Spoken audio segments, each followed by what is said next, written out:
अगो बाई बाई, परमेश्वरा पांडुरंगा. अगो बाई, ताई अहो काय झाले? अगो काय झाले म्हणून काय विचारते? तुझ्या सुनेचा प्रताप. अगो बाई म्हणजे? अगो आता रस्त्याच्या मधोमध कळशी ठेवल्यावर काय होणार? लागली माझ्या पायाला. तुला सांगते मध्येच अशी काही कळ जाते ना. अगं बाई बाई बाई बाई.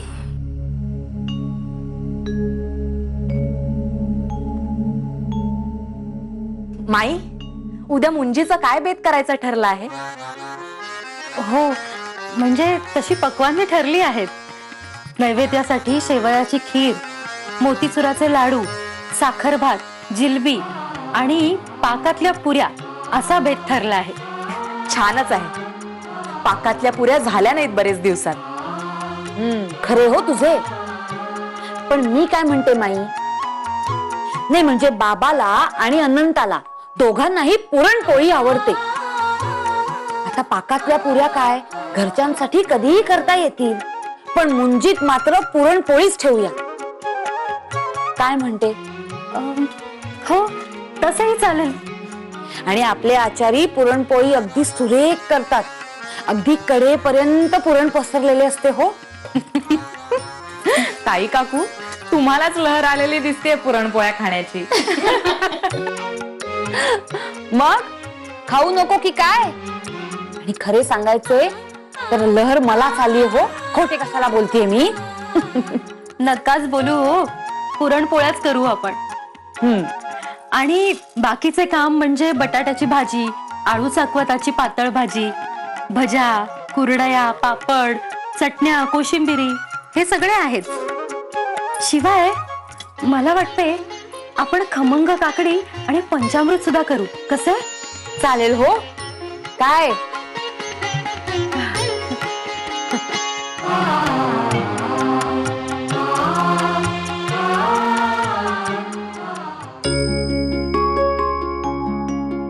अळू चाकवताची भाजी, अळू अळू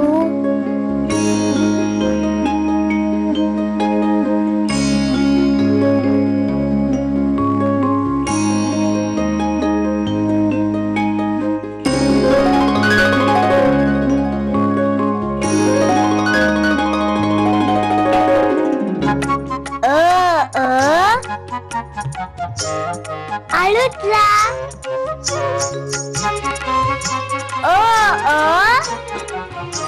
आळूतला.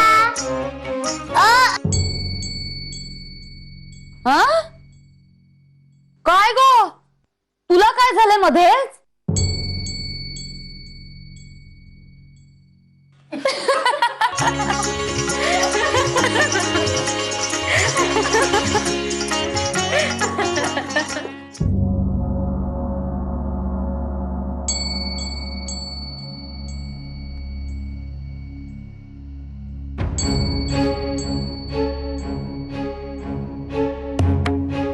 दादा,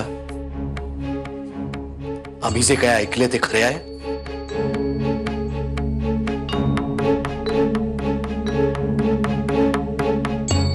दादा, तुम्हास विचारतो आहोत आम्ही, जे ऐकले ते खरे आहे? दादा, आम्हाला काही ऐकायचंही नाही आणि बोलायचंही नाही. बरोबरच आहे. जे करावयास नको ते करून झाल्यावर आता बोलण्यासारखे काही उरले नसेलच तुमच्यापाशी. गोपाळा, आम्ही जिवंत आहोत अजून. मध्ये बोलण्याची आवश्यकता नाहीये.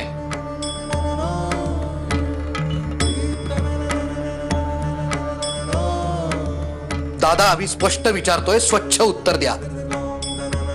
तुम्ही त्या दोघांना जाऊन सामील झाला आहात आणि आता तुम्ही तिघे भाऊ मिळून मला या मिळकतीतून बेदखल करण्याचा विचार करत आहात. हे खरे आहे का? तुला काय समजायचं ते समज. म्हणूनच मी तुम्हाला सांगतोय, जे काय बोलायचं असेल ते स्पष्ट बोला दादा.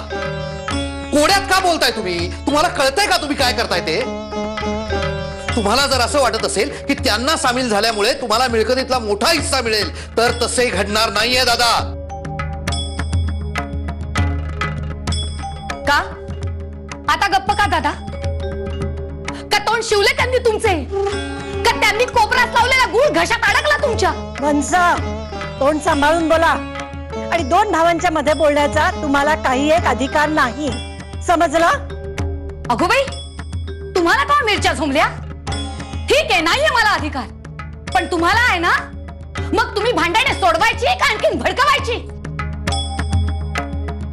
भागीरथी, त्यात तिचा काहीही सहभाग नाहीये. त्यांना सामील होण्याचा निर्णय पूर्णपणे माझा होता. कळले हो? वहिनींची बाजू घेतलीत ना तेव्हाच आले माझ्या लक्षात या प्रकरणामागे कोण येते. खाल मुंडी आणि पाताळ धुंडी. कुणाला म्हणतो वंश? कुणाला?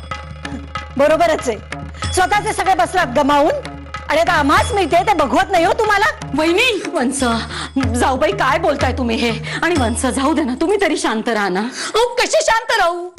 घर कोणाला निघाली ही बाई? हो हो, घर फोडीन नाही तर काही पण करीन. माझे हक्काचे आहे हो ते घर. आश्रित नाही आम्ही इथे. तू कोण मला आश्रय देणारी? माझे अण्णा समर्थ आहेत हो. आणि माझा दादा तुझ्या किती आहारी गेला ना तरी मला आश्रित नाही म्हणायचा. मला आश्रित नाही म्हणायचा. त्याचे मन स्वच्छ आहे. तू काय बनवलेस त्याच्या मनात? मोठे दादा दादा करताय, पण एकाने तरी या घरात दादाचा मान ठेवलाय का? अहो जाऊबाई काय करताय तुम्ही हे? आपण बायकांनी भांडण वाढवायची का सोडवायची? पुरे उमा पुरे. टाळी एका हाताने नाही वाजत. आणि तुझे उपदेशाचे बोलत ना तर तुझ्या लाडक्या वंशानं ऐकव. हे बघा वहिनी, मी ते- नाही मला- पुरे.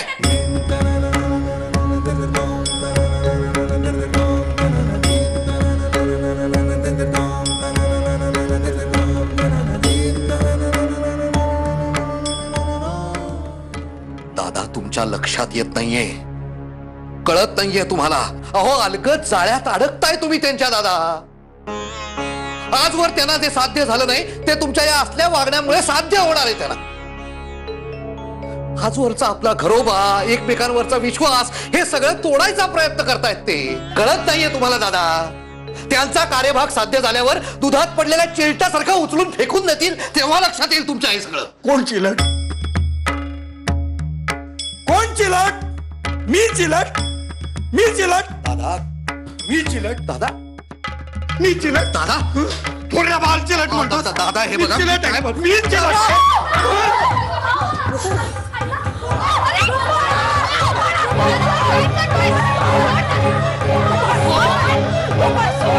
सोड गोपाळ. अहो काय करताय तुम्ही? गोपाळ सोड. सोड म्हणते ना. सोडा ना त्यांना. गोपाळ सोड. सोड. माझी शपथ आहे तुला. सोड. सोड. सोड म्हटलं ना.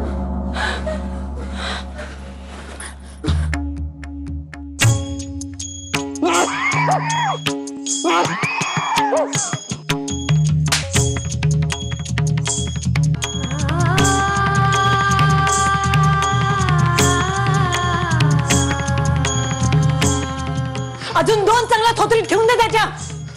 काकाचा जीव घ्यायला निघालाय तो. चांगले पान फेडलं सो गोपाळ. चांगले पान फेडलं सांना. चालते व्हा इथून. चालते व्हा. थोरला म्हणून मी जाहीर करतो की तू तुझ्या मुला बाळांसकट या घरातून चालता हो. दोन घटकेनंतर या घरात मला कुणीही दिसता कामा नये.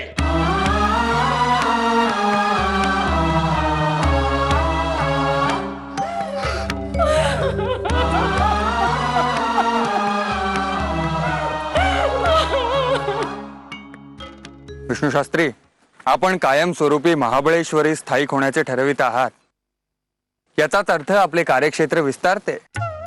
पण महादेवराव, अहो आपण आणि भांडारकर इथे आहात, त्यामुळे आमच्या मनी इथली पुण्याची बिलकुल चिंता नाही. तुम्ही येथील काळजी करूच नका. आपले कार्य जोमाने चालू राहील याची खात्री बाळगा. होय, आणि येत्या 2-4 वारात आपण निघाल. तत्पूर्वी आपण सपत्नीक आमच्या वाड्यावर येऊन भोजनाचा आस्वाद घ्यावा अशी आमची इच्छा आहे. हो त्यात काय एवढे, लवकरचाच बेत आखू. आणि हो महादेवराव, आमच्या सौ अन्नपूर्णाबाई तुमच्या सौंना रमाबाईंना भेटल्यापासून रोज न चुकता त्यांची आठवण काढतात. तेव्हा एक दिवस आमच्याही घरी येणे केलेत सपत्नीक तर बरे होईल. हो हो, लवकरच ठरवूयात. आणि रमांसही त्यांना भेटून खचितच आनंद होईल. ते पडदिशी नेऊन परत घरी ठेव, मी आलोच. लय काम पडलेत, आवरा रे आवरा. हा उचल पडदिशी, त्याच्यानंतर लगेच मी आलो हे घेऊन. अरे पांडू, हा ए पांडुरंगा जी. अरे बरं झालं इथेच भेटला. माधवाचा तुझ्यासाठी खास निरोप आहे. धाकल्या मालकांचा निरोप आहे. काय काय? कचेरीतून एक माणूस आला होता, त्याने सांगितलं तुला 5 वाजता मंडईत भेटायचंय म्हणून. जी. हा, तुम्ही नेहमी भेटा ना तिथेच. जी जी. हो, आणि बघ मी तुला उद्या आपली मुंज आहे ना त्याच्या सामानाची यादी देतो. ती यादी घेऊन हरिपंतांच्या दुकानात नेऊन द्यायची. जी. हा, सामान झालं की ते वाड्यावर पाठवून देतील इकडे. बरोबर. हा, काय सांगितलं मी तुला? धाकल्या मालकांना मुंजीच्या सामानाची यादी द्यायची. नाही म्हणजे धाकल्या मालकांना 5 वाजता मंडईमध्ये भेटायचं आणि हरिपंतांच्या दुकानामध्ये मुंजीच्या सामानाची यादी द्यायची. समजलं की तुला? हा, हे चल चल. निघ. बोलतो जरा टाकून. हळू हळू हळू हळू. अरे पण सामानाची यादी घ्यायला विसरू नको माझ्याकडून. वेंधळा आहे नुसता.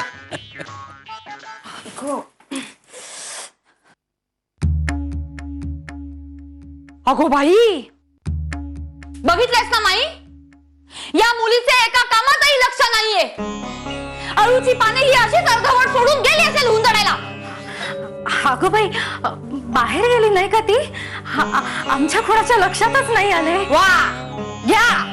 नाही म्हणजे हा काहीतरी काम आठवले असेल आणि म्हणून पळत गेली असेल बाहेर. वेडी कुठची. सारणाचे मी देते ना पूर्ण करून. काही गरज नाहीये माई. प्रश्न हा नाहीये. दिलेले काम अर्धवट ठेवून निघून जाणे ही सवय वाईट आहे, ती मोडायला हवी आत्ताच. हे काम तिला दिले होते, तिनेच ते पूर्ण करायला हवे. भलते लाड या ताई समोर चालायचे नाहीत. बघतेच आता कुठे गेली हुंदडायला. बखोटीला धरून अंट्याचा हिला. पण अरे देवा, कळत नाही का तुला? कोणी कामाचं नाही. ताई, अरे देवा.